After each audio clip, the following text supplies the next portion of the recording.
We are with the very nice Hacker Sovereign 25A all back together.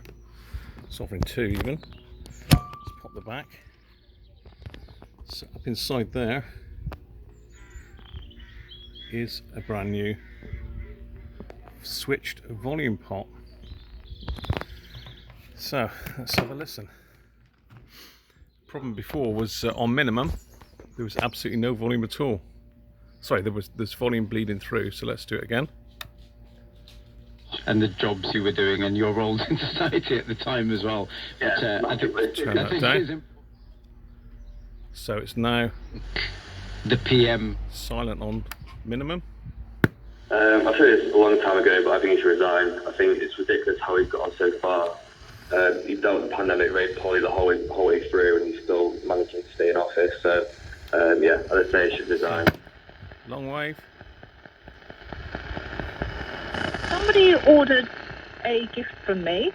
It was quite an expensive gift for somebody who's having chemotherapy. So that's radio 4 on long wave and email. FM.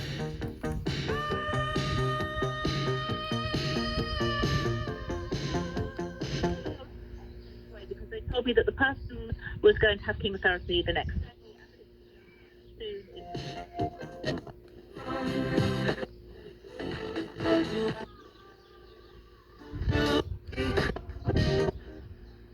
And they got angry with me again. They said, "Oh yes, it has arrived, but we don't want it." Here we go. Turn it down low. So they asked. And what happened? I said I. There we go. Done. And the ferrite rod. If I can get the backpack off. Ferrite rod is all glued up with super glue, and it's actually the brake is in behind there, and it was a clean brake, so very easy to glue back together. So there we are, all ready to go back to its owner. Thanks for watching.